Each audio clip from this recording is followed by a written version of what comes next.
नमस्कार, हम बात कर रहे हैं हमारी टॉप स्टोरी की। मैं हूं सिकता दो। मुझे कोई मलाल नहीं है, मैंने जो किया ठीक किया। मैं जूडो कराटे भी जानता हूं, मैंने वही किया जो मुझे बाला साहेब ने सिखाया। मेरा तरीका गलत था लेकिन निशाना सही। आप अंदाजा लगाइए कि सारी बातें किसी की हो सकती हैं। ये बातें या यूं कहें कि ये ऐंठन शिवसेना के उसी एमएलए की है जिन्होंने मुंबई की कैंटीन में कर्मचारी पर थप्पड़ और घूंसे बरसाए। आज एनडीटीवी पर उनकी हेकड़ी निकल गई। हम आपको बताएंगे कैसे।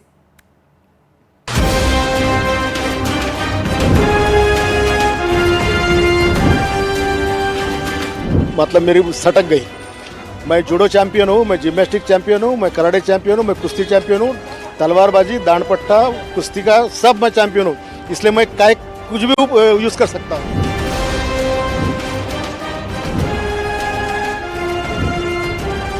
मैं विधायक भी हूँ और मैं योद्धा भी हूँ। जब सब भाषा में समझाने के बाद में कोई समझता नहीं है तो बाला साहब ठाकरे जी ने हमको भाषा सिखाई भी है, जिसका इस्तेमाल मैंने किया है। मुझे कोई मलाल नहीं है, मुझे कोई ये विषय में ऐसा महसूस नहीं होता है कि मैंने कोई गलत किया है।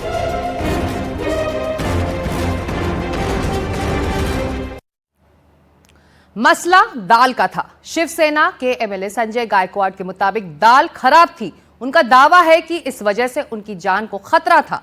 उन्होंने मुंबई की एक कैंटीन में कर्मचारी को थप्पड़ और घूंसे बरसाए।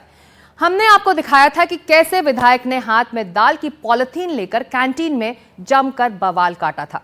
कैंटीन कर्मचारी पर अपनी पूरी धौंस और ताकत दिखाई। एनडीटीवी विधायक संजय गायकवाड़ से लगातार सवाल पूछ रहा है। अब से थोड़ी देर पहले भी हमने उनसे सवाल पूछे, लेकिन एनडीटीवी के दमदार सवालों के आगे उनकी हेकड़ी गुम हो गई। उनसे कोई जवाब देते नहीं बना और फिर इंटरव्यू के बीच में वो माइक फेंककर भाग खड़े हुए। संजय जी, आपका स्वागत है एनडीटीवी पर। सबने देखा है कि उस कैंटीन में उस दिन क्या हुआ था। आपने एक कैंटीन स्टाफर को बेरहमी से मारा। उस दिन क्या हुआ था, किस लिए मारा आपने?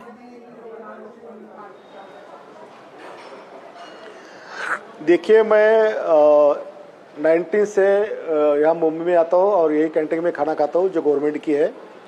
और पिछले 5.5 साल से मैं एमएलए होने के बाद में यही खाना खाता हूँ। तो ये 2-4 साल में कई बार उन्होंने जो खाना दिया, नॉनवेज में 15 दिन पहले का नॉनवेज, 10 दिन पहले का नॉनवेज, अंडा भी 10-12 दिन का, सब्जियाँ 2-2, 4-4 दिन की। तो कई विधायकों के पीए ने यहाँ करीबन सालाना 1.5 लाख लोग खाना खाते। उनमें से लाखों लोगों ने इनकी कंप्लेंट की कि इनका खाना ठीक होता नहीं है, इनका बर्ताव लोगों से अच्छा नहीं है, यहाँ पर ट्रीटमेंट लोगों को अच्छी मिलती नहीं है। तो ये सारी चीज़ें लेके मैंने भी कम से कम कई बार कंप्लेंट इनकी की कि भाई मुझे पेट का तकलीफ है, मैं अगर गलत खाना खाऊंगा तो मुझे बहुत तकलीफ होती है, इसलिए मुझे खाना भेज दिया करो। उस दिन मैं सारे काम करने के बाद में मैं अपने रूम में रूटीन टाइम पर 10, साढ़े 9, साढ़े 10 बजे मैं खाने का ऑर्डर किया। मैंने दाल, चावल और 2 चपाती सादा खाना मैंने मंगाया। और पहला निवाला मैंने जब चावल का खाया तो मुझे थोड़ा गंदा लगा। दूसरा खाने के बाद में मुझे कुछ ही देर में वोमिटिंग हो गई। वोमिटिंग के बाद में मुझे अनईजी लगने लगा और मैं अस्वस्थ हो गया। तो मैं जैसे ही बैठा था, मैंने वो दाल का स्मेल लिया तो वो इतना गंदा स्मेल था। मैं वैसे ही हालत में मैं नीचे गया, क्योंकि मैं पहले फ्लोर में रहता हूँ, नीचे कैंटीन है। तो मैं वहाँ जाके काउंटर पे जो था, मैंने उसको पूछा कि भाई ये खाना किसने परसा है। तो उसने उनको आवाज़ दिया। फिर मैंने वो जो वेटर था उसको पूछा, भाई ये खाना तो कैसे किसने किया। तो उन्होंने बताया कि मैनेजर साहब ने। मैंने मैनेजर को बुलाया। आप जो बता रहे थे कि कर्मचारी को मारपीट की, कर्मचारी को मारपीट नहीं किए। मैंने मैनेजर को पूछा और वो स्मेल उनको दिखाया। स्मेल दिखाने के बाद में मैनेजर ने कहा कि ये बहुत गंदा है। उसके बाद में मैंने उनके 6 कर्मचारी को दिखाया कि इसका स्मेल लीजिए। यहाँ तक वहाँ जो बैठे हुए आम लोग थे जो खाना खा रहे थे, मैंने उनको बताया भाई इसका स्मेल लेके देखिए कि ये खाना है या क्या है। वो निष्कृष्ट दर्जे का खाना नहीं था, वो खाना सड़ा पड़ा खाना था। अब एक बात बताइए कि अगर कई कंप्लेंट करने के बाद में आप एक आमदार एमएलए के ज़िंदगी से आप खेलना चाहते हैं, उसे मारना चाहते हैं, तो मैंने क्या करना चाहिए। और मैंने जो मारपीट की वो उसकी जान लेने के हिसाब से मारपीट नहीं की। या उसको मैंने पूरी पावर से उसके ऊपर अटैक नहीं किया है। मैंने केवल उसको समझ मिलना चाहिए, उसको ताकीद मिलना चाहिए, ये हिसाब से अटैक किया और उसका परिणाम ऐसा था। गायकवाड़ जी आपने अपना पक्ष रखा है। मेरी बात एक सेकंड आपने अपना पक्ष रखा है। आपने बताया कि आपके हिसाब से क्या हुआ था, आपने रैशनलाइज किया, आपने एक्सप्लेन किया कि आप गुस्से में क्यों थे। लेकिन आप एक विधायक हैं, आप एक एमएलए हैं महाराष्ट्र के। किसने हक दिया आपको हाथ उठाने का? आप गुस्से में हो सकते हैं, लेकिन आपको किसने दिया to take the law into your hands? देखो, ये बात है कि सबसे पहले मेरा रास्ता गलत था, ये मैं मानता हूँ, लेकिन मेरी मंजिल सही थी। अगर एक एमएलए 200 कंप्लेंट करता है फिर भी अधिकारी काम उसके ऊपर कार्रवाई करते नहीं है, फिर भी और जैसे ही मैंने मेरा अवतार वहां पर दिखाया तो दूसरे सुनो मेरी बात, सुनो मेरी बात, आप मेरा पूरा सुनिए। तो अगर कोई आमदार की जान से खेलेगा तो मुझे मेरी जान की रक्षा करने का पूरा अधिकार है। नहीं, और जैसे मैंने वो अटैक किया, आप पुलिस के पास जा सकते हो गायकवाड़ जी। कैंटीन सील हो गई। और दूसरी बात एक सेकंड, वो सील हो गई है। वो तो देखो, ये पुलिस का काम नहीं है सर, ये पुलिस का काम नहीं है सर। आपने जब ये वीडियो वायरल हो चुकी थी, ये काम पुलिस का नहीं है सर। आप देख सकते हो कि आपका शक्ति क्या है। जब ये वीडियो वायरल हो चुकी थी, पहले जो कदम था सरकार का वो था इस कैंटीन को सील करने का, तो वो है आपकी शक्ति। अगर आप एक कंप्लेंट कर देते तो यही सेम कदम उठाते सरकार। तो आपने देखा कि एनडीटीवी के तीखे सवालों पर एमएलए कैसे आग बबूला हो रहे हैं। उनसे हमने पूछा कि आप माफी क्यों नहीं मांगते, बस इसी सवाल पर उनको गुस्सा आ गया और वो गुस्सा 7वें आसमान पर पहुंच गया और फिर वो माइक फेंक कर भाग खड़े हुए। मेरा दूसरा सवाल गायकवाड़ जी ये है कि आप सुन नहीं रहे, नहीं, एक सेकंड। इस घटना के बाद एनडीटीवी ने आपसे पूछा कि या क्या आप फिर से ये करेंगे, क्या आप माफी मांगेंगे? आपने बोला कि आप ब्लैक बेल्ट हो, आप जुजित्सु करते हो, रेसलिंग करते हो, बॉक्सिंग करते हो, और अगर ऐसे सिचुएशन फिर से आता है आप फिर से करेंगे, ये सेना स्टाइल है। क्या ये सही था ये सब बोलने के लिए? आज आप बोल रहे कि ये गलत काम था जो आपने किया, लेकिन उस दिन आप कह रहे थे कि मैं फिर से करूंगा। आप दोनों सवाल के जवाब मैं आपको देता हूं। आपने जो पूछा है कि पहले आपने कार्रवाई कंप्लेंट क्यों नहीं की, कंप्लेंट के बारे में सरकार ने काम क्यों नहीं किया, मैं इसका जवाब पहले दे चुका हूं। उसकी 200 कंप्लेंट की चुके हैं और 200 कंप्लेंट करने के बाद भी 30 साल से वही कंत्राटदार वहां पर आ रहा है और जिसकी ताकत उसका धंधा ये बढ़ गया था। ये मेरा सबसे पहला सवाल है। अगर सरकार कार्रवाई करती या वो अधिकारी कार्रवाई करते तो मुझे ये कायदा हाथ में लेने की क्या जरूरत थी? मुझे कोई जरूरत नहीं थी। और आप जो बता रहे कि मैंने जिस तरह का मेरा प्रशिक्षण हुआ है तो वो आज का विषय नहीं है, वो 30 साल पहले का विषय है जो मैं आप सुन रही है। और ये बात पे भी मैं पूरी तरह से ठाम हूं कि अगर फिर से कोई ऐसी गलती करेगा तो मैं छोड़ूंगा नहीं। इतने सारे घटना हैं गायकवाड़ जी, आपके कॉन्स्टिट्यूएंसी में भी शायद होंगे, बहुत सारा नाइंसाफ़ी होती है लोगों के साथ। क्या आप लैंड माफिया के खिलाफ ऐसे कर सकते हैं? क्या आप बैंक मैनेजर को जाके ऐसे मार सकते हैं? क्या कोई ताकतवर आदमी को जाके आप मार सकते हैं? क्या आपके पास वो शक्ति है? Do you have the guts कि कोई पावरफुल आदमी को जाके आप मार सकते हो ऐसे? आपने एक कैंटीन में एक मैनेजर को मारा है। जो सवाल आपने किए, सुनो मेरी बात। पहला सवाल कि मैनेजर को मारा है ये आपको दिख रहा है, लेकिन वो मैनेजर 1 साल में 1 लाख लोगों के जान से खेल रहा है, वो आपको दिखता नहीं क्या? सर जो भी है, आप 1 लाख लोगों की जिंदगी से खेल रहा है, उनके आरोग्य से खेल रहा है। सर आप एक गुंडे जैसे बिहेव कर रहे हो। सुनो मेरी, आप तो एक विधायक हो, आपका आप एक विधायक हो, आप गुंडे नहीं हो सर। सुनिए सर आप गुंडे नहीं हो, आप एक विधायक हो, आप एक इलेक्टेड रिप्रेजेंटेटिव हो, आप एक रोल मॉडल हो, आप एक पॉलिटिशियन है, आप पब्लिक लाइफ में हैं। प्रयास मत कीजिए, आप पब्लिक लाइफ में हैं, आपके वोटर्स हैं सर। मेरी जिम्मेदारी मुझे पता है। क्या ये ठीक है जो आपने किया? ले रहे? मैं सुन रहा हूं सर, आप लाइव करें ना। मैं सिटीजन्स के बिहाफ से आपको क्वेश्चन कर रहा हूं आज। बताइए। नहीं, मैं बात करूंगा नहीं। आप सुनिए मेरी बात। सुन रहा हूं। मैंने जो पहले जवाब दिया है वो आप मेरी आवाज जनता तक क्यों नहीं पहुंचाते आप बीच में क्यों टोक रहे मुझे? सर आप लाइव हैं एनडीटीवी पर। मैं सही बात कर रहा हूं तो आपकी जो आवाज है, आप मेरी आवाज ब्रेक मत कीजिए, मेरा पूरा सबने देखा है, सबने सुना है। मैं तुम्हारी बात नहीं करूंगा।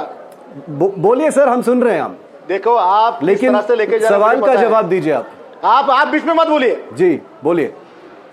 मैं सवाल का ही जवाब दे रहा हूं कि एक आदमी को मारपीट हो रही है तो आपको दिख रहा है, लेकिन वो आदमी मेरे महाराष्ट्र के 1 लाख लोगों की जिंदगी से खेल रहा है, आमदारों की जिंदगी से खेल रहा है। 50 आमदार यहाँ रहते हैं, वो दिखता नहीं आपको? किसी ने आपको सपोर्ट नहीं किया? नहीं है, किसी ने आपको सपोर्ट नहीं किया? वो तो मेरी जान ले रहा था सर।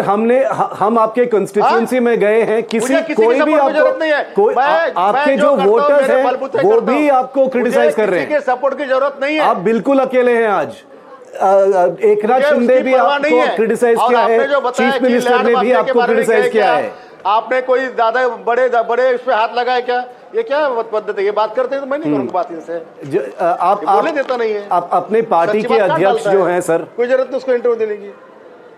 गायकवाड़ साहब ऐसे मत कीजिए। लोग देख रहे तो कर रहा है। और इस तरह ये इंटरव्यू खत्म हो गया और आगे वो किसी भी सवाल का जवाब नहीं देना चाहते थे। इस वक्त संजय गायकवाड़ कैंटीन कर्मचारी को मारने पीटने के बाद भी पूरे टशन में घूम रहे हैं। सीएम से लेकर डिप्टी सीएम तक निंदा जरूर कर रहे हैं, लेकिन उन पर कोई कार्रवाई नहीं हुई है। उधर उस ठेकेदार के लाइसेंस जरूर कैंसिल हो गए हैं जिसके जिम्मे उस कैंटीन का काम था। इस बीच संजय गायकवाड़ ने पूरे विवाद को एक नया ही मोड़ दे दिया है।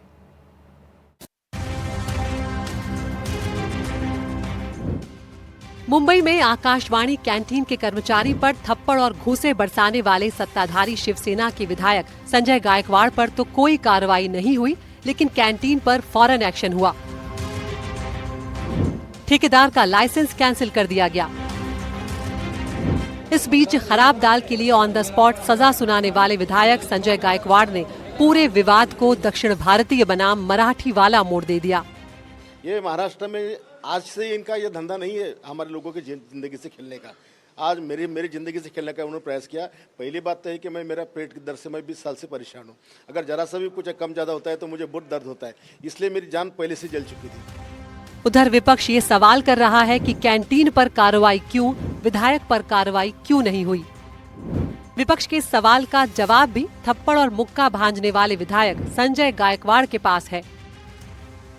यहाँ पर एक जोक जो एक स्टैंड अप कॉमेडियन ने उनपे कर दिया था, उनके खिलाफ प्रिविलेज मोशन आ गया असेंबली में, उनके स्टूडियो पे तोड़फोड़ हो गई। वो स्टूडियो जो बहुत सारे और स्टैंड अप कॉमेडियंस लेते थे, उनके लिए रोजगार का माध्यम था, उस पे आपने ताला लगवा दिया।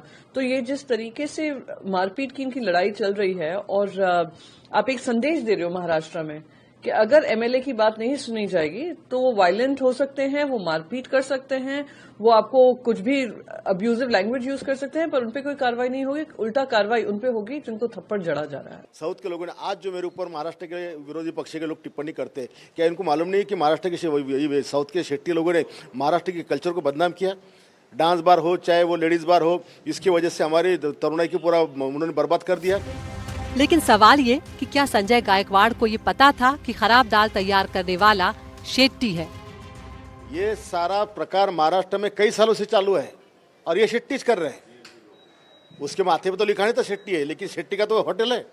मतलब अगर वो मराठी होते तो आप थोड़ा कम मारते? मराठी होने के मारने का सवाल नहीं है। अगर वो पहली बात तो मराठी ऐसी गलती करता ही नहीं था महाराष्ट्र के लोग, क्योंकि महाराष्ट्र के लोगों ने कभी डांस बार चलाए नहीं, महाराष्ट्र लोगों ने कभी लेडीज बार चलाए नहीं, महाराष्ट्र के लोगों ने कभी इस तरह के धंधे किए नहीं। ये धंधे तो सब बाहर के लोगों ने किए। बाला साहब ठाकरे ने भी शुरुआत में जो आंदोलन किया था इनके खिलाफ में किया था।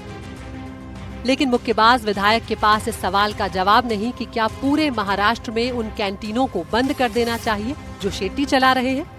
तो यानी शेट्टी द्वारा जो कैंटीन चलाया जाता है वो महाराष्ट्र में हर जगह बंद कर दिया जाए, क्योंकि शेट्टी लोग ऐसा कर रहे हैं। नहीं, जहाँ कंप्लेंट होगी गलत होगी, फिर चाहे शेट्टी हो या कोई और हो या महाराष्ट्रियन हो, उसके ऊपर तो कार्रवाई होनी चाहिए, क्योंकि आपको लोगों की जिंदगी से खेलने का कोई अधिकार नहीं। शिंदे गुट के माननीय ने जो किया उसको लेकर महाराष्ट्र में सियासत तेज है। सीएम फडणवीस कह चुके हैं कि ऐसी घटना से गलत संदेश जाता है। संजय गायकवाड़ के नेता एकनाथ शिंदे कह चुके हैं कि कानून हाथ में लेना ठीक नहीं है, लेकिन विधायक महोदय को कोई फर्क नहीं पड़ता। नेता बोलते हैं तो बोले, उनकी बातें ठेंगे पर। उल्टी हो गया, वोमिट, तो वोमिटिंग हो गया और इसलिए उन्होंने गुस्से में आकर वो मारपीट की। उसका मैं समर्थन नहीं करूँगा और हम लोक प्रतिनिधि है, विधायक है, तो हमारी जिम्मेदारी है कानूनी कार्रवाई के लिए हमारे पास अधिकार है। तो अगर जिधर गलत होता है उसके ऊपर कानूनी कार्रवाई हो सकती है, लेकिन मारपीट करना ये उचित नहीं है। कोई पछतावा नहीं है। मैं जहर खाने वाला था, बाकी लोग ये समझ नहीं सकते, इसलिए मैंने जो किया है उसमें मुझे कोई पछतावा नहीं है। मुख्यमंत्री की नाराजगी मैं मुख्यमंत्री साहब की नाराजगी दूर करूंगा। कैंटीन कर्मचारी पर थप्पड़ और घूंसे बरसाने वाले विधायक मस्त हैं। बार बार कहते हैं उन्हें कोई मलाल नहीं। अब भले ही उन्हें मलाल ना हो, लेकिन विपक्ष के सवाल तो हैं। पहली बात तो यही है कि हाथापाई करना किसी से साथ भी ये जरूरी नहीं होती है। अगर आपने वो पूरा दृश्य देखा तो वो जैसे बनियान और टॉवेल में बाहर आए, पहले उधर ही सस्पेंड होने चाहिए थे, क्योंकि वो अश्लील दृश्य दिखता है। दूसरी बात अगर देखें तो ये जो बुक्का मारी है, हाथापाई करनी है, आप विधायक हो, आप हाउस में ये विषय ला सकते हो। आपकी पार्टी जो है, आपकी चुराई हुई पार्टी जो है, जो चुराया हुआ नाम है, चुराया हुआ चिन्ह है, जो पूरी चोर गैंग है अलीबाबा की, वो तो सत्ता में है। तो अगर आप ही का नहीं सुन रहे तो जनता क्या अपेक्षा करेगी? क्या हर कोई हाथापाई पे आ जाए? क्या आपको उम्मीद है ये सरकार होते हुए, अरे जो मर्डर करता है उसको इन लोग नहीं पकड़ते हैं? क्यों? सिर्फ उनका कार्यकर्ता है। अरे इनके कार्यकर्ता अभी जान भी ले ले तो पुलिस कुछ नहीं। महाराष्ट्र में मराठी गैर मराठी का विवाद पहले से ही जारी है और अब थप्पड़मार विधायक ने एक और विवाद के बीज डाल दिए हैं। वैसे संजय गायकवाड़ का विवादों से पुराना नाता है। कई बार उनके बयान और हरकतों की वजह से सियासी बवाल खड़ा हुआ है। मार्च 2024 में जुलूस के दौरान उन्होंने एक युवक पर लाठियों से हमला किया था, जिसका वीडियो सोशल मीडिया पर वायरल हुआ था। अब अपने स्क्रीन पर आप जो वीडियो देख रहे हैं उसमें हाथों में डंडा लिए जो शख्स है वो संजय गायकवाड़ ही हैं। चलिए अब संजय गायकवाड़ से जुड़े कुछ और विवादों को भी देख लेते हैं। संजय गायकवाड़ का विवादों से पुराना नाता रहा है। फरवरी 2024 में बाघ का शिकार करने का दावा उन्होंने किया था। मार्च 2024 में जुलूस के दौरान युवक पर लाठियों से उन्होंने हमला किया था। फिर सितंबर 2024 में ही राहुल गांधी की जीप काटने पर 11 लाख रुपए का इनाम देने की उन्होंने बात कर दी थी। 6 जनवरी 2025 को मतदाताओं के खिलाफ अपमानजनक बयान भी उन्हीं ने दिया था। 7 जुलाई 2025 को छत्रपति संभाजी महाराज पर आपत्तिजनक बयान भी गायकवाड़ ने दिया था। 9 जुलाई 2025 ऑल इंडिया MLA आवास की कैंटीन में मारपीट की थी। तो विधायक जी की अकड़ खत्म होने का नाम नहीं ले रही। वो मान रहे हैं कि तरीका गलत है, लेकिन उनका यह भी कहना है कि निशाना बिल्कुल ठीक था। विधायक जी की गुंडागर्दी पर NDTV के कुछ सवाल हैं। अब सवाल यह है कि संजय गायकवाड़ की गिरफ्तारी अब तक क्यों नहीं हुई है? क्या शिवसेना गायकवाड़ पर कार्रवाई करेगी? क्या FDA की कार्रवाई कैंटीन को धमकाने की कोशिश है? गायकवाड़ मामले के बाद क्यों जागा FDA? और क्या दक्षिण भारतीय बनाम मराठी विवाद शुरू हो गया है और इसे शुरू करने की अब इस विवाद के बाद कोशिश की जा रही है?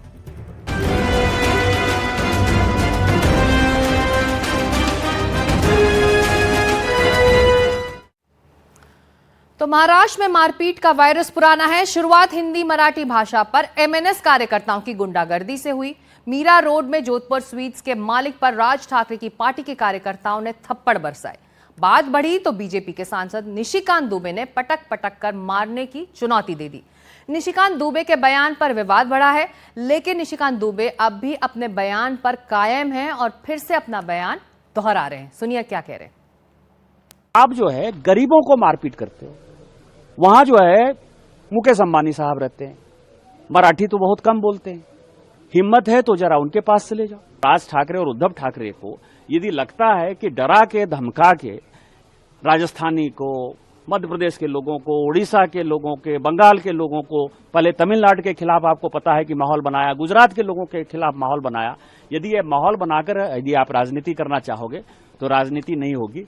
और जब आप इन राज्यों में जाओगे, चाहे आप तमिलनाडु में जाओगे, चाहे आप केरल में जाओगे, चाहे आप कर्नाटक में जाओगे, तो वो सब भी जो है आपको पटक पटक के मारेंगे। मैंने ये बात कही और मैं अपनी बात फिर से दोहरा रहा हूं।